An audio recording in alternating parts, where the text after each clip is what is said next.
جو بندہ 1,00,000 لوگوں کو یہ کلمہ پڑھا رہا ہے کہ تم دین محمدی میں داخل ہو جاؤ، تو کیا وہ یہ کہے گا کہ تم یہ کہو لا الہ الا اللہ چشتی رسول اللہ؟ یہ تو ہے کہ اگر آپ یہ ثابت کر دیں کہ لا الہ الا اللہ چشتی رسول اللہ یہ ہمارا کلمہ ہے اور اسی پر ہم مسلمان کرتے ہیں، تو ان کے لیے پیشکش یہ ہے کہ اگر یہ وہ ہمارے عقائد کی کتابوں سے یہ نکال دے تو ان کو 21 کروڑ روپیہ میں جو ہے اپنے ہاتھوں سے دوں گا۔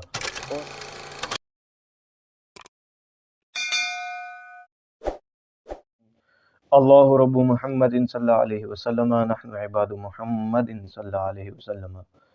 ناظرین گرامی، میں ہوں سید محمد بلال شاہ قادری رضوی اور آپ دیکھ رہے ہیں میرا یوٹیوب چینل بلال گیلانی۔ جناب آپ نے ابھی تک چینل کو سبسکرائب نہیں کیا، ان سے گزارش ہے کہ وہ سبسکرائب کریں اور بیل آئیکن کو بھی دبا دیجئے تاکہ مزید آنے والی ویڈیوز آپ تک پہنچتی رہیں۔ ناظرین گرامی، جیسا کہ آپ کو معلوم ہے کہ آج کل لوگ زیادہ تر علماء سے کم دین سیکھتے ہیں اور یوٹیوبروں سے زیادہ سیکھتے ہیں، تو چاہیے تو یہ تھا کہ لوگوں کو کہ وہ علماء کی طرف رجوع کرتے، کوئی بھی مسائل ہو، کوئی بھی پیچیدہ مسئلہ ہو تو اس کے حل کے لیے، اس کے تدارک کے لیے علماء کی طرف جاتے، لیکن افسوس صد افسوس کہ آج کل ایسے رہنما پیدا ہو گئے، ایسے راہبر پیدا ہو گئے کہ جو اہلیت نہیں رکھتے، جو اس قابل نہیں ہے کہ ان کو رہنما کہا جائے، لیکن ایک جہلاء کی ایک جماعت نے ایک جاہل کو رہنما اور راہبر مان کر یہ تسلیم کر لیا کہ ہم جو ہے خود بھی گمراہ ہوں گے اور جو پیچھے جس کے پیچھے چل رہے ہیں وہ بھی گمراہ ہے۔ تو ناظرین گرامی، ایک عرصہ سے یہ لڑائی، یہ فتنہ پھیلا رہا ہے انجینئر محمد علی مرزا کہ اہل سنت و جماعت کا ایک خاص کلمہ ہے جس پر اہل سنت کی بنیاد ہے، اور وہ لا الہ الا اللہ چشتی رسول اللہ، یعنی کہ اس طرح کے کلمات جو ہے یہ ہمارے خاتے میں ڈالے جا رہے ہیں، اور کہا جا رہا ہے کہ یہ دیکھو جی ان کے بزرگوں نے یہ بات لکھی ہے۔ تو سب سے پہلی بات کہ کوئی بھی کتاب ہو، حالانکہ آسمانی کتب کے بارے میں یہ آتا ہے، قرآن مجید کے علاوہ جو ہے وہ محرف شدہ ہو گئی ہیں، ان میں تحریف ہو گئی ہے، تو وہ تحریف کس نے کی؟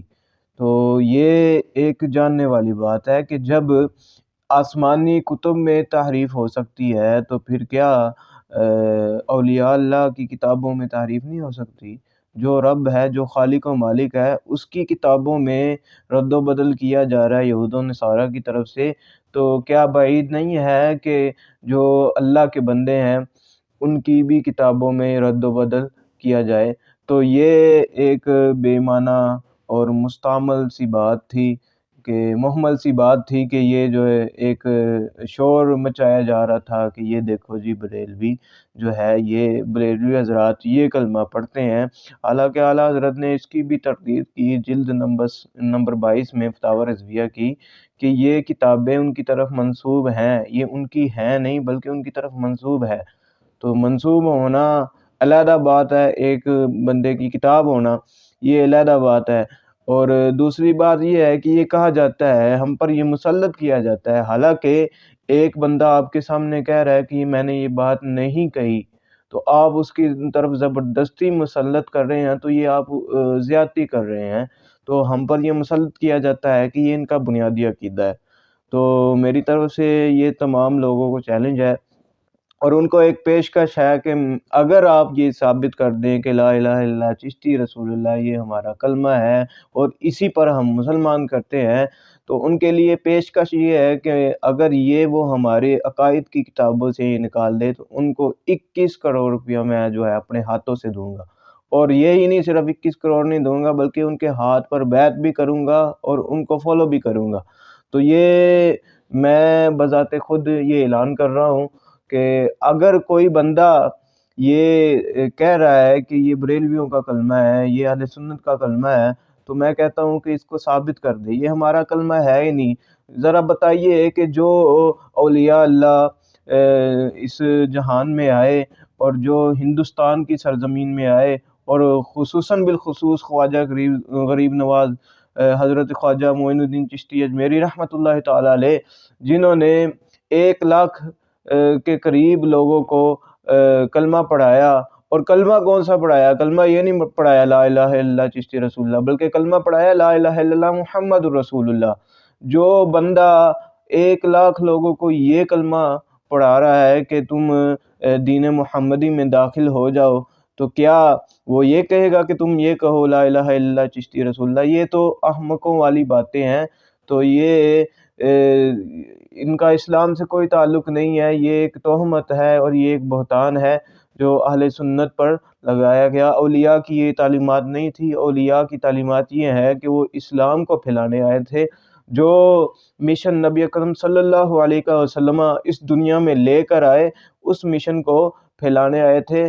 تو یہ ایک جھوٹی بات ہے جو ہماری طرف منسوب کی جاتی ہے، اس کا حقیقت سے کوئی تعلق نہیں ہے۔ ہماری جو عقائد کی کتابیں ہو گئی، اس میں یہ بات نہیں لکھی کہ کسی کو اگر مسلمان کرنا ہے تو لا الہ الا اللہ چشتی رسول اللہ پڑھایا جائے۔ اور یہ عقل کے بھی خلاف بات ہے کہ ایسی بات کہ جو عقل بھی نہیں تسلیم کر رہی، تو وہ کیسے ایک اللہ تعالیٰ کے مقرب بندے اور اللہ تعالیٰ کے سچے اور برگزیدہ ولی جو ہیں وہ یہ بات کہیں کہ تم یہ کلمہ پڑھو۔ تو لہٰذا یہ باتیں ہماری طرف منسوب کی گئی ہیں، یہ ہم نے نہیں کی کہیں۔ اس کی ایک اور دلیل آپ یہ لے لیجئے کہ حضرت امام بخاری رحمۃ اللہ تعالیٰ علیہ، آپ نے بخاری شریف لکھی، امام مسلم نے مسلم شریف لکھی۔ تو امام بخاری جب بھی بخاری لکھتے تھے تو اس سے پہلے آپ غسل کرتے اور پاک صاف ہو کر خوشبو لگا کر پھر بخاری لکھتے۔ تو بخاری شریف لکھنے کا یہ آپ کا سلسلہ تھا، یہ طریقہ کار تھا۔ تو آپ نے بخاری شریف جو ہے وہ لکھی۔ تو اب لوگ آ کر کہتے ہیں کہ اس بخاری میں بھی کچھ روایتیں ہیں جو موضوع ہیں یا کچھ روایتیں ہیں جو ضعیف ہیں۔ تو میں نے کہا کہ جو امام بخاری اتنے اہتمام کے ساتھ یہ کر رہے ہیں، تو کیا وہ اپنی کتابوں میں موضوع روایت لے کر آئیں گے یا ضعیف روایت لے کے آئیں گے؟ تو یہ ایک عقل سے باہر والی بات ہے کہ بعد میں جو لوگ آئے انہوں نے تحریف کی اور ان کی کتابوں میں اس طرح کی روایت ڈال دی جو انہوں نے نہیں لکھی، تو پھر ان کے خاتے میں یہ ڈالنا یہ سراسر غلط ہے۔ تو اسی طرح جس کتاب میں ایسے کلمات ہوں جن کا شریعت اسلامیہ سے کوئی تعلق نہ ہو، ہم تو اس کو تسلیم ہی نہیں کرتے۔ اگر کسی کلمہ، اعلیٰ حضرت نے تو فتاوی رضویہ میں یہاں تک لکھا کہ حیض کے مسائل میں تاریخ کی جو ہے وہ روایات معتبر نہیں ہے، تو صحابہ کے معاملے میں کیسے معتبر ہوگی؟ یعنی کہ کوئی بندہ، کوئی شخص اگر صحابہ کی بیعت بھی کرے اور تاریخی کتب اٹھا کر ہمیں یہ دلیل دے کہ یہ دیکھو اس میں یہ لکھا ہوا ہے، تو ہم اس کی بات کو تسلیم نہیں کریں گے۔ ہم تو حیض کے مسائل میں نہیں مانتے، تو صحابہ کی فضیلت ہی علیحدہ ہے۔ تو اس وجہ سے یہ باتیں معتبر نہیں ہیں۔ یہ کہا گیا ہے کہ ہمارے بزرگوں کا یہ مشن نہیں تھا، نہ ہی ہمارے بزرگوں کا یہ مشن تھا کہ وہ کرامتوں کا صدور کریں۔ تو کرامت جو ہے یہ اللہ تعالیٰ کی ایک عطا ہے۔ یہ جو کرامتیں ظاہر ہوئی یہ اللہ تعالیٰ کی عطا ہے اور اللہ تعالیٰ کے حکم سے ظاہر ہوئی۔ اب اللہ تعالیٰ کا حکم نہیں ہے تو نہیں ظاہر ہو رہی۔ تو اس میں تو کوئی لڑنے والی کوئی بات ہی نہیں ہے کہ اب کیوں نہیں کرامتیں آ رہی۔ تو یہی اگر کوئی کافر یہ سوال کہے کہ یار اتنا کچھ ہو رہا ہے، فلسطین میں ہو رہا ہے یا گستاخیاں ہو رہی ہے، تو اللہ تعالیٰ قرآن میں فرماتا ہے کہ میں تمہارا محافظ ہوں اے محبوب صلی اللہ علیہ وسلم، میں کافی ہوں ان لوگوں کے لیے جو تمہاری گستاخیاں کرتے ہیں۔ تو پھر معاذ اللہ کوئی رب کی بارگاہ میں یہ کہہ سکتا ہے کہ رب کہاں ہے؟ اب کیوں نہیں جواب دے رہا ہے؟ تو ہر معاملے کے پیچھے کوئی حکمت ہوتی ہے، کوئی تدبیر ہوتی ہے۔ تو اسی طرح جو کرامتوں کا صدور اب نہیں ہو رہا، تو اس کے معاملے میں بھی کوئی اللہ تعالیٰ کی حکمت ہوگی، تدبیر ہوگی، جس کی وجہ سے یہ معاملات نہیں ہو رہے۔ جیسا کہ اللہ تعالیٰ فلسطین یا اہل فلسطین جو ہے بظاہراً دیکھا جائے کہ ان پر کتنا ظلم و ستم ہو رہا ہے، تو کوئی ان کی مدد کے لیے نہیں آ رہا، اور اللہ تعالیٰ کی طرف سے یہ ایک امتحان ہے۔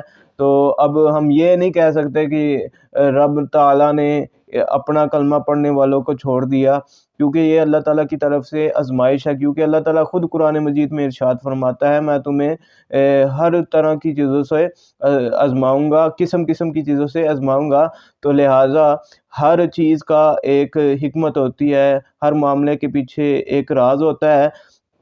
تو یہ جو کہتے ہیں کہ یہ چشتی رسول اللہ، یہ تو بھائی ہمارا کلمہ ہی نہیں ہے، ہمارا تو عقیدہ یہ ہے کہ یہ جو بندہ بھی یہ کہے گا وہ دائرہ اسلام سے خارج ہو جائے گا، کیونکہ اعلیٰ حضرت نے 15ویں جلد میں وہ اشرف علی رسول اللہ جس نے کہا تھا، اس کے بارے میں آپ نے لکھا ہے کہ یہ دعویٰ جو کرتا ہے وہ تو نبوت کا دعویٰ کر رہا ہے۔ تو یہ تو ہم مدعی نبوت اس کو کہہ رہے ہیں کہ جو بندہ یہ کہے چشتی رسول اللہ، وہ تو دائرہ اسلام سے اسی ٹائم خارج ہو جائے گا۔ تو لہٰذا ہمارا یہ عقیدہ نہیں ہے، ہمارا یہ موقف نہیں ہے، نہ ہی ہمارے بزرگوں کا یہ موقف تھا۔ جو بزرگ دین پھیلانے آئے، اسلام پھیلانے آئے، وہ کیسے یہ گوارا کرتے تھے کہ ہم اپنی ذات کو لائیں سامنے اور اپنی ذات کا کلمہ پڑھائیں؟ ہرگز نہیں۔ تو یہ اس طرح کی بات نہیں ہے، یہ ہماری طرف ایک جھوٹی بات منسوب کی گئی ہے۔ اللہ پاک ان لوگوں کو ہدایت دے جو یہ حرکتیں کر رہے ہیں اور ویوز کے چکر میں ناکام کوشش کر رہے ہیں کہ کہیں ہم مشہور ہو جائیں اور ان کو بدنام کر لیں۔ تو کیا وہ جو ایک شعر بھی ہے، بدنام نہ ہوں گے تو کیا نام نہیں ہوگا؟ تو آپ کا نام جو ہے ہو گیا ہے، لیکن ہو گیا بدنامی کے ساتھ ہے۔ تو اللہ پاک سے یہی دعا ہے کہ اللہ پاک آپ کو ہدایت عطا فرمائے۔